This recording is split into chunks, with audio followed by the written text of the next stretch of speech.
Hello दोस्तों, स्वागत है हमारे YouTube channel Ram ji mathematics में। दोस्तों आज हम आपके लिए लेकर आए हैं नंबर सिस्टम का अपना एक बहुत ही बढ़िया और प्यारा सा पार्ट। देखो यहाँ से क्वेश्चन आता है, आने के बहुत ही ज़्यादा चांस होते हैं और गलत होने के चांस भी बहुत होते हैं, क्योंकि देखो यहाँ पर क्वेश्चन में बहुत ही ज़्यादा कन्फ्यूजन होता है। लेकिन मैं आपको नंबर सिस्टम बिल्कुल उस तरीके से पढ़ा रहा हूँ कि यहाँ पर मैं पूरी तरह से हर एक क्वेश्चन का हर एक डाउट आपका दूर करते हुए चल रहा हूँ। देखो आज की क्लास का मेरा फर्स्ट क्वेश्चन जो दिया हुआ है, यहाँ पर दो संख्याओं का अंतर 1375 है। बड़ी संख्या को छोटी संख्या से भाग देने पर भागफल 6 और शेषफल 25 है, तो सबसे छोटी संख्या होगी। देखो सबसे पहले हमें क्वेश्चन में करना क्या है, दो संख्याओं का अंतर दिया हुआ है। अब हम दो संख्याओं का अंतर हम a और b मान लेंगे कि माना कि हमारी एक संख्या a है और दूसरी हमारी b है। इनका अंतर कितना दिया हुआ है, 1375 दिया हुआ है। ठीक है, बड़ी संख्या को छोटी संख्या से भाग देने पर, अब यहाँ पर आपको ये बात तो पता ही होगी कि जब मैंने a और b माना है तो a हमारी बड़ी होगी और b हमारी छोटी होगी, क्योंकि देखो हम उसी संख्या को उसमें घटाते हैं। अब यहाँ पर देखो मैंने बड़ी संख्या में छोटी संख्या को घटाया है, तभी तो यहाँ पर 1375 आया है। ठीक है, तो यहाँ पर हमारी बड़ी संख्या a हो जाएगी और छोटी संख्या b हो जाएगी। अब देखो यहाँ पर आगे क्या कहा जा रहा है, बड़ी संख्या को छोटी संख्या से भाग देने पर, तो यहाँ पर छोटी संख्या हो जाएगी b और बड़ी संख्या हो जाएगी हमारी a। से भाग देने पर भागफल हमारा 6 आता है और जो हमारा शेषफल आता है वो हमारा 25 आता है। यहाँ पर देखो आपको एक फार्मूला बताया गया होगा। ये फार्मूला मैं भी आपको कई बार बता चुका हूँ कि फार्मूला हमारा होता है भाज्य बराबर भाजक इंटू भागफल और प्लस यहाँ पर होता है शेषफल। ठीक है, तो यहाँ पर भाज्य देखो कौन सी वैल्यू हो गई हमारी, ये वैल्यू a, भाजक हमारी क्या हो गई b, भागफल हमारा कितना हो गया 6 और प्लस हमारा शेषफल कितना हो गया 25। तो यहाँ पर देखो कितना हो जाएगा, a बराबर पूरा सॉल्व कर लेंगे तो यहाँ पर 6b प्लस 25। यहाँ पर देखो 6b इधर हम ट्रांसफ़र कर लेंगे तो a minus 6b is equal to 25। तो यहाँ पर देखो क्या हो जाएगा, ये एक हमारी इक्वेशन बन चुकी है। एक हमारी इक्वेशन, ये हम सेकंड इक्वेशन मान लेते हैं और यहाँ पर ये हम अपनी फर्स्ट इक्वेशन। ये देखो मैं इतनी स्लो तरीके से समझा रहा हूँ तो इतना टाइम आपको लग रहा है, और बेसिकली आप लोग क्वेश्चन को लगाओगे इतना टाइम आपको बिल्कुल भी नहीं लगेगा। तो देखो यहाँ पर हमारी दो इक्वेशन बन चुकी है। इन दो इक्वेशनों को हमें अब सॉल्व कर लेना। यहाँ देखो एक साइड में हम लिख लेते हैं a minus B is equal to 1375 minus 6b is equal to कितना दिया हुआ है 25।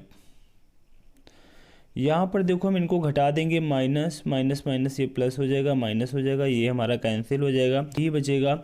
और यहाँ पर जब हम घटाएंगे तो हमारा देखो कितना बचेगा, 1350 बचेगा।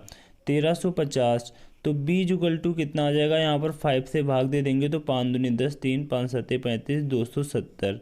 ठीक है, b जुगल टू कितना आ जाएगा 270। तो यहाँ पर देखो option number B will be right answer हो जाएगा। क्वेश्चन में देखो पूछा भी ये गया था कि सबसे छोटी संख्या की, जो हमारी छोटी संख्या वही बतानी थी। छोटी संख्या हमारी कौन सी थी, b। तो b कितना आ चुका है 270। यहाँ पर बड़ी संख्या पूछी जाती है तो आप 270 को यहाँ पर b के स्थान पर 270 रख देते हो और यहाँ पर a का मान निकाल लेते। तो यहाँ पर हमारा b का मान कितना आ गया है 270। 270 विल बी राइट आंसर हो जाएगा। दोस्तों अगर इस क्वेश्चन में आपको किसी भी प्रकार का कोई डाउट है तो आप निसंकोच को नीचे कमेंट बॉक्स में कमेंट करिएगा। मैं जो अपनी अगली क्लास लेकर के आऊँगा तो उसमें आपके कमेंट का समाधान अवश्य करूँगा। तो हमारा नेक्स्ट क्वेश्चन है क्वेश्चन नंबर 22। यहाँ पर देखो जो हमारा क्वेश्चन नंबर 22 है, बहुत ही बढ़िया और प्यारा सा क्वेश्चन है। इस क्वेश्चन का आज मैं आपको इतना बढ़िया और प्यारा सा तरीका बताऊंगा कि आज से इस क्वेश्चन का बिल्कुल डाउट आपका समाप्ति हो जाएगा।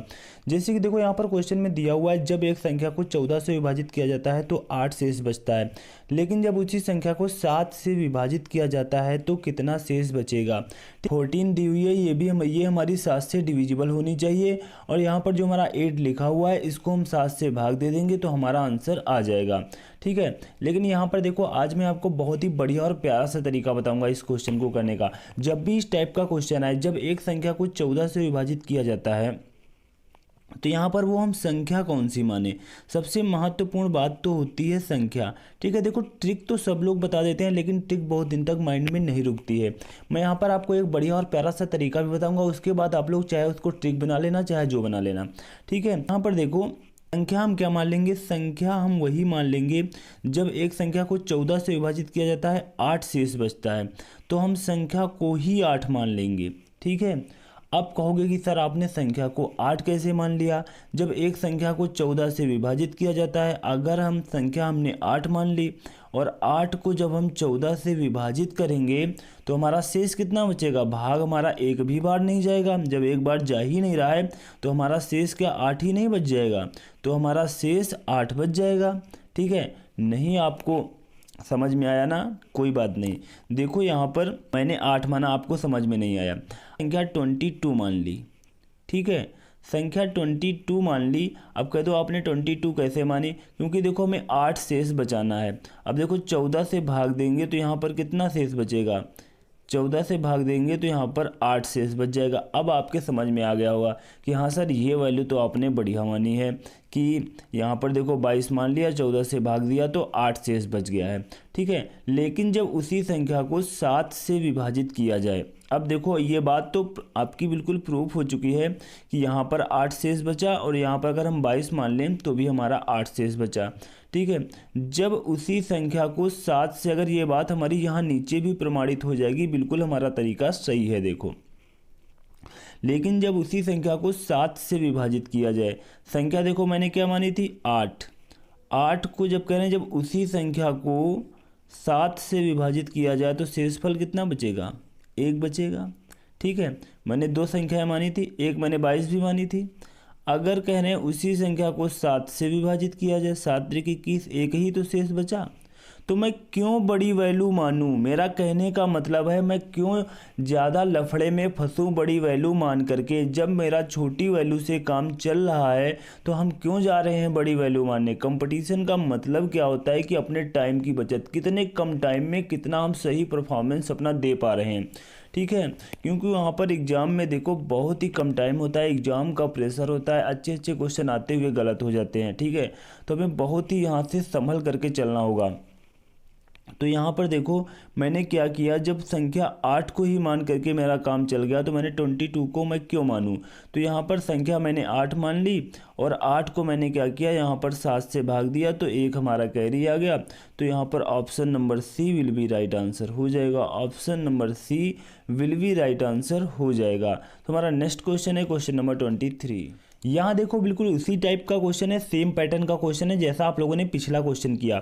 यहाँ पर देखो दिया हुआ है n एक संख्या है जिसे जब 94 से विभाजित किया जाता है तो 4 शेषफल बचता है, जब उसी संख्या को 47 से विभाजित किया जाए तो शेषफल क्या होगा। अब देखो वही तरीका मैं यहाँ पर भी, अब वो तरीका वहाँ पर देखो छोटा क्वेश्चन था, आपने 2 वैल्यू मान ली थी, लेकिन यहाँ पर थोड़ी सी बड़ी वैल्यू है, तो इसलिए अगर आपने वो तरीका सीख लिया तो आप खुद अब वो बड़ी वाली वैल्यू नहीं मानोगे। n एक संख्या है जब उसे 94 से विभाजित किया जाता है शेषफल 4 बचता है। मैंने कहा था जो शेषफल बचता है आप वही संख्या मान लोगे। ठीक है, माना कि मेरी संख्या क्या है 4 है। ठीक है, जब 4 को आप 94 से भाग दोगे, 4 को 94 से भाग दोगे यार, एक भी बार जाएगा ही नहीं तो हमारा 4 ही तो शेष बचेगा।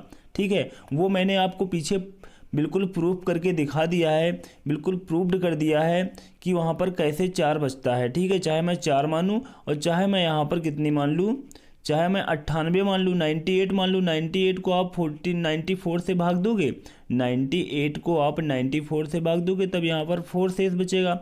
चाहे तो मैं 4 मान लूँ चाहे तो 98 मान लूँ, अब जो आपकी इच्छा। ठीक है, मैंने पीछे वहाँ पर प्रूव किया है, तो इसीलिए मैं छोटी वैल्यू मानना हूँ 4। माना कि संख्या मेरी 4 है, तब जब उसी संख्या को 47 से विभाजित किया जाए तो शेष क्या बचेगा। अब संख्या ही मैंने 4 मान ली है, कह रहे हैं उसी संख्या को यानी कि 4 को 47 से विभाजित किया जाए तब शेषफल क्या बचेगा, तो भैया 4 ही तो बचेगा, एक बार भी नहीं जाएगा। तो option number C will be right answer हो जाएगा, option number C will be right answer हो जाएगा। अब देखो यहाँ पर भी ना समझ में आया हो तो मैं आपको 98 मान करके भी दिखा दूँ। अगर दूसरी संख्या मैं मान लेता 98 है, 98 को आप 94 से भाग देते, कितना बचता शेषफल, 4 शेषफल बचता। अब कह रहे हैं उसी संख्या को 47 से भाग दिया जाए, तो हम 98 ही अपनी संख्या मानी थी तो इसको 47 से अगर हम भाग देंगे तो यहाँ पर कितना जाएगा, 7 दूनी 14, 4 दूनी 8, 1 9, ठीक है। तो यहाँ पर कितना 94 और शेष हमारा कितना बचेगा, 4 ही बचेगा। तो 4 आंसर हमारा यहाँ से भी आया था, 4 हमारा यहाँ से भी आया। यहाँ पर मुझे पेन भी उठाने की कोई आवश्यकता नहीं थी, ठीक है। जब आप लोग ऐसे क्वेश्चन लगा लो तो एक बार पढ़ोगे, उसके बाद पेन भी विदाउट पेन एंड पेपर के ऐसे क्वेश्चन को सॉल्व करोगे। देखो हमारा नेक्स्ट क्वेश्चन है क्वेश्चन नंबर 24। तो यहाँ पर देखो जो हमारा क्वेश्चन नंबर 24 है, ये भी बहुत बढ़िया और प्यारा सा क्वेश्चन है, उसी टाइप का क्वेश्चन है जिससे कि मैंने 3-4 क्वेश्चन ले रखे, जैसे कि ये टाइप आज आपका पूरी तरह से क्लियर हो जाए। तो यहाँ पर देखो हम संख्या को क्या मानेंगे, जब एक संख्या को 36 से विभाजित किया जाता है तो 23 शेष बचता है। यदि इस संख्या का घन 12 से विभाजित किया जाए तो शेषफल कितना होगा। अब देखो मैंने आपको बता दिया है कि संख्या आप लोग बहुत ही आसान और छोटी सी संख्या मान लेना। संख्या क्या मान लेना, संख्या जो हमारा शेष बच रहा है, जब एक संख्या को 36 से विभाजित करने पर पहले ही लाइन में दिया हो 23 शेष बचता है, ठीक है, जो दिया हुआ है, तो संख्या को ही हम 23 मान लेंगे, 23 मान लेंगे। अब संख्या को मैंने 23 मान लिया है, तो कह रहे हैं यदि इस संख्या का घन 12 से विभाजित किया जाए, इस संख्या का घन 12 से विभाजित किया जाए तो शेष कितना बचेगा। अब देखो संख्या का घन मतलब 23 का भैया घन, 23 का घन को अगर हम 12 से विभाजित किया जाए तो यहाँ पर शेष कितना बचेगा। अब यहाँ पर इस क्वेश्चन को देखो, मैं बहुत ही अच्छी तरीके से आपको बता सकता हूँ, लेकिन यहाँ पर थोड़ा सा तरीका मुझे ये लग रहा है कि आपके कहीं ऊपर से ना निकल जाए, क्योंकि नंबर सिस्टम में अभी आपको मैंने सारे तरीके बिल्कुल टाइप वाइज नहीं पढ़ाए हैं।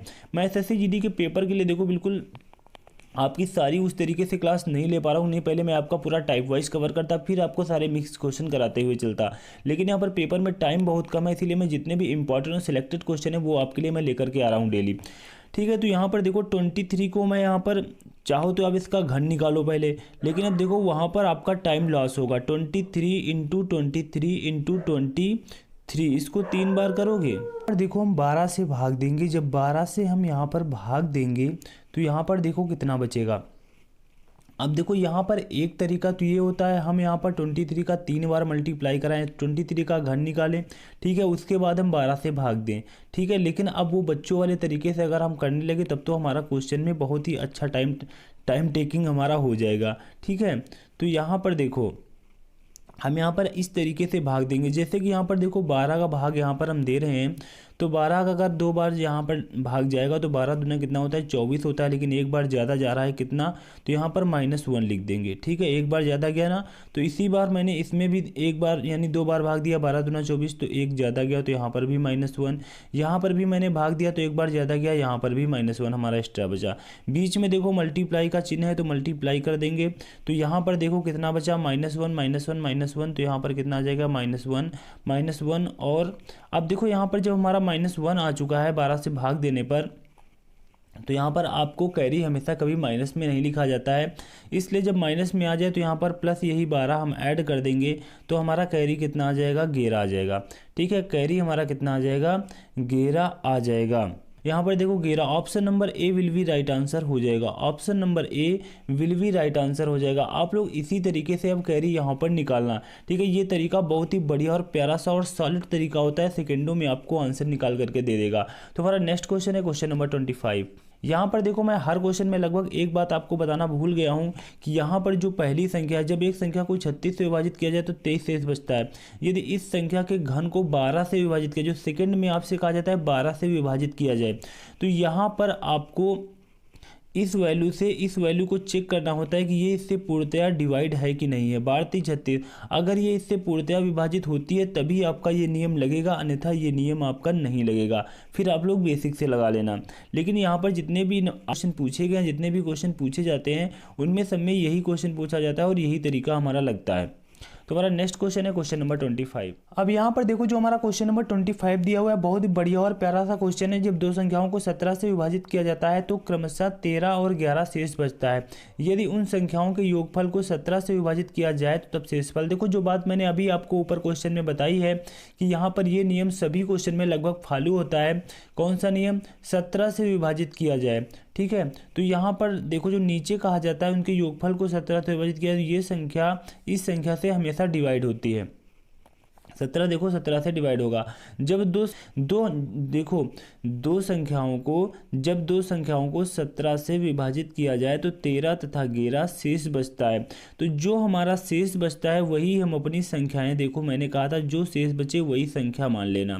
तो यहाँ पर दो संख्याएं दी हुई हैं, दो शेष दिए हुए हैं, तो संख्याएं हम अपनी कौन सी मान लेंगे, 13 और 11 हमारी दो संख्याएं हैं। ठीक है, कोई दिक्कत नहीं है।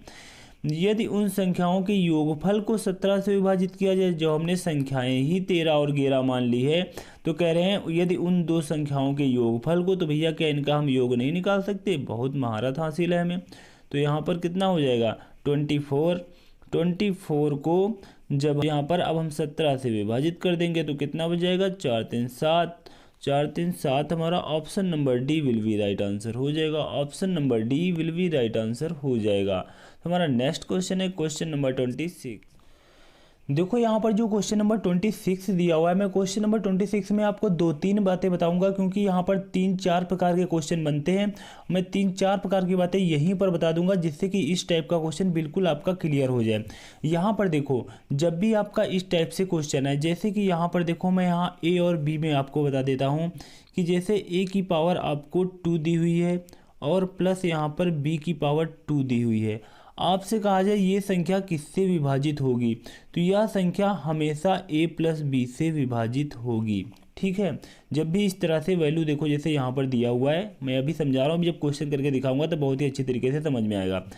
अगर आपको यहाँ पर a की पावर 3 प्लस बी की पावर 3, मेरा कहने का मतलब यहाँ पर a की पावर 2 से ही केवल नहीं है कि अगर यहाँ पर पावर सम हो, ठीक है, देखो यहाँ पर पावर सम हो तो ये संख्या a प्लस बी से अवश्य विभाजित होगी। अगर यहाँ पर पावर हमारी क्या है, ऑड है, विषम है, तब भी ये संख्या हमारी a प्लस बी से विभाजित होगी।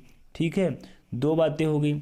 तीसरी बात अगर हमारी ये होती है, अगर यहाँ पर पावर ऑड है, a की पावर 3 माइनस बी की पावर 3, तब ये किससे विभाजित होगी, तब यह a माइनस बी से अवश्य विभाजित होगी।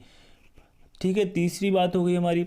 यहाँ पर चौथा पॉइंट हमारा है, अगर यहाँ पर पावर आपकी इवन है, पावर आपकी इवन है, तो ये हमारी वैल्यू यहाँ पर देखो ये किससे विभाजित होगी, ये तो आपको फार्मूला भी बताया जाता है a प्लस बी। ठीक है, तो ये वैल्यू हमारी इन दोनों संख्याओं के घटाने पर जो संख्या प्राप्त होगी उससे विभाजित होगी, और दोनों संख्याओं के योग से जो संख्या प्राप्त होगी उससे विभाजित होगी, यानी कि a माइनस बी और a प्लस बी से विभाजित होगी। अब यहाँ पर कहने का मतलब हमारा केवल यही नहीं रहा कि यहाँ पर पावर 2 हो, 2 का मतलब यहाँ पर 14 हो, 16 हो, 24 हो, ठीक है, 200 हो, 500, केवल पावर हमारा यहाँ पर इवन, कहने का मतलब है पावर अगर इवन हो, यहाँ पर पावर ऑड हो, यहाँ पर पावर ऑड हो, यहाँ पर पावर इवन हो। ठीक है, तब यह हर जगह ये तरीका फॉलो कर देना। अब देखो इसी तरीके के आधार पर मैं अपना पहला क्वेश्चन सॉल्व करता हूँ, क्वेश्चन नंबर 26। जैसे कि यहाँ पर देखो दिया हुआ है, निम्नलिखित में से कौन 3 की पावर 41 प्लस 7 की पावर 82 को पूरी तरह से विभाजित करेगा। क्वेश्चन हमारा क्या है, 3 की पावर कितना दिया हुआ है 41, ठीक है, और प्लस 7 की पावर यहाँ पर कितना दिया हुआ है 82। ठीक है, अब देखो यहाँ पर पावर हमने क्या आपको हर जगह पावर सेम बताई है, लेकिन यहाँ पर क्वेश्चन में देखो पावर सेम नहीं है, सेम नहीं हो तो इन्हें हम सेम बना लेंगे। ठीक है, 3 की पावर देखो 41 प्लस यहाँ पर देखो मैं एक काम कर सकता हूँ, 7 की पावर 2 लिख सकता हूँ और इसकी पावर 41 नहीं लगा सकता हूँ, घात के ऊपर घात का गुणा हो जाता है, 41 दूना 82। अब देखो यहाँ पर 41 पावर हमारी सेम हो गई। जब पावर हमारी सेम हो गई और पावर मैंने देखो ऑड में बताया था, ये a प्लस बी से अवश्य विभाजित होगी, तो यहाँ पर a प्लस बी मतलब 3 और प्लस देखो यहाँ पर 7 का वर्ग 49 की पावर 41 लिख सकते थे। ठीक है, यहाँ पर एक लाइन मैंने कम कर दी, बढ़ाया नहीं, तब समझ जाना। तो यहाँ पर कितना हो जाएगा 49, तो यहाँ पर 49 3 कितना हो जाएगा 52। तो ये संख्या पूरी तरह से विभाजित नहीं करेगी, तो यहाँ पर देखो नहीं है, तो इसका मतलब अब देखो हमारा कितना आया है 52। अब इसका मतलब जो हमारा 52 आया है, तो यहाँ पर जो होगा 52 से तो ये अवश्य विभाजित होगी, जो संख्या हमारी 52 से विभाजित होगी। अब उसके बाद जो 52 के हमारे मल्टीप्लाइज आते हैं, ठीक है, 52 के जो हमारे फैक्टर आते हैं, 52 के फैक्टर जैसे कितने हो गए 2 × 2, ठीक है, × 13, ठीक है, ये जितने भी 52 के हमारे फैक्टर आए हैं तो ये संख्या 52 के सभी फैक्टर से भी विभाजित होगी। ये तरीका मैंने आपके पिछले जो मैंने डिविजिबिलिटी के क्वेश्चन कराए थे, तो अगर आप लोग मेरी प्रत्येक क्लास को देखते हो तो वहाँ पर मैंने बहुत ही अच्छी तरीके से बताया था। ठीक है, अगर कोई संख्या किसी संख्या से विभाजित होती है तो वो उसके जितने फैक्टर आते हैं उन सभी फैक्टर से भी विभाजित होती है। तो यह संख्या 2 से भी विभाजित होगी और इस 2 से भी विभाजित होगी, 13 से भी विभाजित होगी। अगर 13 दूना 26 ऑप्शन में होता। अब जैसे कि यहाँ पर देख लो, बिल्कुल सभी ऑप्शन दिए हुए हैं, अभी आपके समझ में आ जाएगा। जैसे कि देखो यहाँ पर लिखा हुआ है 4 से, अब देखो 2 × 2 4 हो जाएगा, 4 से भी विभाजित होगी। 52 तो आ ही रहा है टोटल, 52 से भी विभाजित होगी। 26 तो 13 और 2 का मल्टीप्लाई करेंगे 26 से विभाजित होगी।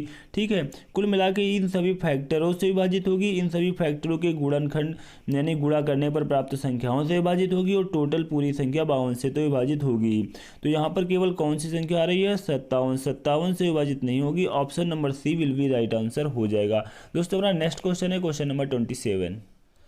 यहाँ पर देखो जो हमारा क्वेश्चन नंबर 27 है बिल्कुल पिछले ही पैटर्न का क्वेश्चन है, जैसा कि आप लोगों ने अभी क्वेश्चन नंबर 26 को किया है। ठीक है, बिल्कुल उसी आधार पर यह क्वेश्चन सॉल्व हो जाएगा। मैंने वहाँ पर सारे टाइप बता दिए हैं, किसी भी प्रकार का कोई क्वेश्चन है बिल्कुल वो जो मैंने 4 बातें आपको बताई हैं 4 से 5 पूरी तरह से उन्हें फॉलो कर लेना। किसी भी प्रकार का कोई क्वेश्चन आएगा वो आपसे बच करके नहीं जाएगा। जैसे कि यहाँ पर देखो दिया हुआ है 49 की पावर 15 - 1, 49 की पावर क्या दिया हुआ है 15 और -1 दिया हुआ है। तो यार 1 की पावर तो हम 15 का चाहे जितनी लगा दें कोई प्रभाव नहीं पड़ने वाला। तो यहाँ पर मैंने आपको बताया था जब भी पावर ऑड हो बीच में माइनस हो तो इनका एक उभयनिष्ठ गुणनखंड क्या बनेगा? a - b। तो a - b इसका मतलब 49 - 1 तो यहाँ पर कितना आ जाएगा? 48 हो जाएगा। किसके द्वारा पूर्णतया विभाज्य है? अब देखो ये संख्या जो होगी 48 से पूरी तरह से विभाजित होगी, प्लस 48 के जितने भी हमारे फैक्टर बनेंगे 2 से काटेंगे 24 आएगा, 2 से काटेंगे 12 आएगा, 2 से काटेंगे 6 आएगा, 2 से काटेंगे 3 आएगा। ठीक है, देखो 2 दूना 4 दूनी 8 दूनी 16 16 48। ठीक है, तो ये इन सभी फैक्टर से भी ये संख्या विभाजित होगी और प्लस 48 से विभाजित होगी। तो यहाँ पर देखो क्या दिया हो, किसके द्वारा पूर्णतया विभाज्य है। तो यहाँ पर देखो किसी भी यहाँ पर फैक्टर का गुणा करने पर 50 तो भैया बनेगा नहीं, तो ये संख्या 50 तो ऑप्शन नंबर ए हमारा रॉन्ग हो गया। ना ही हमारा 51 बनेगा तो ऑप्शन नंबर बी भी रॉन्ग हो गया। ना ही हमारा 29 बनेगा तो ऑप्शन नंबर सी भी रॉन्ग हो गया। और हमारा 8 बन जाएगा, 2 दूना 4 दूनी 8, तो option number D will be right answer हो जाएगा। कितना बन जाएगा? 8। Option number D will be right answer हो जाएगा। दोस्तों हमारा नेक्स्ट क्वेश्चन है क्वेश्चन नंबर 28। अब यहाँ पर देखो जो क्वेश्चन नंबर 28 दिया हुआ है, यहाँ पर देखो बहुत ही बढ़िया और प्यारे प्यारे क्वेश्चन आपके लिए लाया हूँ, जिससे कि एग्जाम में किसी भी प्रकार का कोई क्वेश्चन है वो आपके डाउट में ना रहे। ठीक है, मैं हर प्रकार के यहाँ पर क्वेश्चन को करा दूंगा। जैसे तो यहाँ पर देखो क्या दिया हुआ है, 23 की पावर यहाँ पर कितना दिया हुआ है? 23 की पावर दिया हुआ है 10। और यहाँ पर देखो पावर हमें सेम बनानी होती है। सेम बनाने के लिए यहाँ पर क्या करेंगे, 1024 से कितने की पावर है? ये पावर हमारी 2 की है। ठीक है, 2 दूना 4 दूनी 8 दूनी 16 दूना 32 दूना 64 दूना 128 दूना 256 दूना 512 दूना 1024। ठीक है, तो यहाँ पर 2 की पावर हमारी कितनी हो जाएगी? 10 हो जाएगी। मैंने आपको पीछे तरीका बताया था, जब भी पावर आपकी इवन हो, क्या हो, पावर इवन हो तो इसके 2 उभयनिष्ठ गुणनखंड बनेंगे जब बीच में माइनस का चिन्ह हो। प्लस का चिन्ह हो तो केवल एक ही उभयनिष्ठ गुणनखंड बनता है 23 + 2। लेकिन जब बीच में माइनस का चिन्ह हो, पावर हमारी इवन हो तो 2 गुणनखंड बनेंगे, तो एक हमारा a - b और एक हमारा a + b। तो एक तो हमारा a - b हो गया और दूसरा हमारा क्या बनेगा? a + b बनेगा। तो यहाँ पर देखो कितना आ जाएगा, एक हमारा 21 बनेगा, दूसरा हमारा 25 बनेगा। मैंने कहा था जो हमारे गुणनखंड बनते हैं इनके, यानी कि जो हमारी संख्याएं बनती हैं इनके हमारे जो फैक्टर आते हैं वो भी इनके डिविजिबल बनते हैं। तो यहाँ पर इनके देखो 3 और 7 हो गए, और 5 के हमारे यहाँ 25 के क्या हो गए? 5 और 5 हो गए। तो ये 21 और 25 से तो ये संख्या हमारी विभाज्य होगी ही होगी, और इनके जितने भी मल्टीप्लायर्स आते हैं ये उनसे भी विभाजित होगी। तो यहाँ पर देखो क्या दिया हुआ, को पूरी तरह से विभाजित नहीं करेंगे। तो यहाँ पर देखो 21 के मल्टीप्लाई 3 और 7 आ रहे हैं, तो ये 3 से भी 21 तो विभाजित होगी ही, 25 तो विभाजित तो होगी, उससे कोई दो राय नहीं है। उसके इनके जो मल्टीपल्स हैं यहाँ पर 3, इनके जो फैक्टर हैं यहाँ पर 3 और 7, तो ये संख्या देखो 3 से भी विभाजित होगी, तो इसका मतलब ऑप्शन नंबर ए भी सही है। और यहाँ पर 5 दिया हुआ है तो ये 5 से विभाजित होगी, ऑप्शन नंबर बी भी सही है। यहाँ पर 7 दिया हुआ है, यहाँ पर भी देखो 7 है, तो ऑप्शन नंबर सी भी सही है। यहाँ पर 4 देखो कहीं पर भी 4 नहीं आ रहा है, इसलिए ये 4 से विभाजित नहीं होगी, ऑप्शन नंबर डी यानी कि 4 विल बी राइट आंसर हो जाएगा। Option number D will be right answer हो जाएगा। दोस्तों हमारा नेक्स्ट क्वेश्चन है क्वेश्चन नंबर 29। यहाँ पर देखो क्वेश्चन नंबर 29 बहुत ही बढ़िया और प्यारा सा क्वेश्चन है। ऐसे क्वेश्चन में आप लोग बहुत बच्चे फंस जाते हैं। यहाँ पर देखो कितना बढ़िया और प्यारा सा क्वेश्चन है, क्योंकि यहाँ पर देखो दिया हुआ है 2 की पावर 16 - 1 के द्वारा विभाजित होगा, तो आप यहाँ पर क्या करोगे। ठीक है, देखो आपको क्वेश्चन के ऑप्शन भी देखना होता है, क्योंकि ऑप्शन अगर नहीं मैच कर रहे हैं तो क्या फ़ायदा रहा हमारा। ठीक है, तो यहाँ पर देखो 2 की पावर एग्जामिनर ने बहुत ही सोच समझ करके ये क्वेश्चन रखा होगा। ठीक है, देखो यहाँ पर दिया हुआ है 2 की पावर 16 - 1, तो आप यहाँ पर क्या करोगे, करिए सर 2 की पावर 16, तो 1 की पावर यहाँ पर हम क्या करते हैं 16, 1 की पावर चाहे इतनी लिखे कोई प्रॉब्लम ही नहीं होती है। तो यहाँ पर अब पावर हमारी इवन आ गई, तो मैंने आपने बताया था 2 भयनिष्ठ गुणनखंड होंगे, एक a - b और एक a + b, तो एक तो हमारा 2 - 1 हो गया और एक हमारा 2 + 1 हो गया। तो यहाँ पर कितना आ गया, एक हमारा 1 हो गया और दूसरा हमारा उभयनिष्ठ गुणनखंड क्या हो गया 3 हो गया। तो 1 और 3 से तो ये विभाजित होगी ही होगी। तो यहाँ पर ऑप्शन में आपने देखा तो आपके होश उड़ गए, 11, 13, 17 और 19। तो आपने कहा अरे सर का तरीका तो यहाँ पर फेल हो गया। मेरा तरीका कोई फेल नहीं हुआ, आपने जो ये लगाया है ये बिल्कुल सही है, लेकिन यहाँ पर देखो आपको ऑप्शन के हिसाब से चलना होगा। बिल्कुल आपको ऑप्शन यहाँ पर मैच कराना होगा। ऑप्शन को मैच कराने के लिए आपको यहाँ पर एक काम करना होगा, यहाँ पर क्वेश्चन के साथ कुछ खेल करना होगा। क्वेश्चन के साथ देखो कौन सा हम गेम यहाँ पर खेलने वाले हैं। यहाँ पर देखो 2 की पावर 16 काफ़ी बड़ी दिखाई दे रही है, इसको हम थोड़ा सा और छोटा कर लेते हैं। अगर यहाँ पर 2 की पावर 8 की पावर 2 करेंगे फिर भी थोड़ा सा भी बड़ी दिखाई देगी, लेकिन यहाँ पर 2 की पावर अगर हम 4 को और यहाँ पर 4 कर दें, 4 चौको कितना हो जाएगा 16, और 1 की पावर 4 लिखने में हमें कोई प्रॉब्लम नहीं है। ठीक है, तो यहाँ पर देखो कितना आ जाएगा। अब ये देखो पावर हमारी क्या है, इवन है। जब पावर इवन है तो मैंने कहा था 2 भयनिष्ठ गुणनखंड बनेंगे, एक a - b और एक a + b, और जब बीच में माइनस का चिन्ह हो तब, ये बात भी ध्यान रखना। तो यहाँ पर देखो 2 की पावर 4 और एक हमारा -1 और एक 2 की पावर 4 और +1, दूसरा हमारा उभयनिष्ठ गुणनखंड ये बना। तो यहाँ पर 2 की पावर 4 2 दूना 4 दूनी 8 दूनी 16, 16 - 1, तो यहाँ पर कितना आ जाएगा 15, और दूसरा गुणनखंड यहाँ पर 16 + 1, तो यहाँ पर कितना हो जाएगा 17 हो जाएगा। तो यहाँ पर ये संख्या 15 और 17 से तो विभाज्य होगी। तो यहाँ पर देखो 15 यहाँ पर कहीं पर भी नहीं है, लेकिन 17 यहाँ पर है ऑप्शन में, तो option number C will be right answer हो जाएगा। Option number C will be right answer हो जाएगा। तो दोस्तों आज की मेरी यह क्लास कैसी लगी नीचे कमेंट बॉक्स में कमेंट करके अवश्य बताएं, और अभी तक हमारे YouTube channel Ram ji mathematics को यार भैया सब्सक्राइब नहीं किया तो सब्सक्राइब कर लेना, और बेल आइकन के साथ क्या करना है आपको तो पता ही है। Thanks to all of you.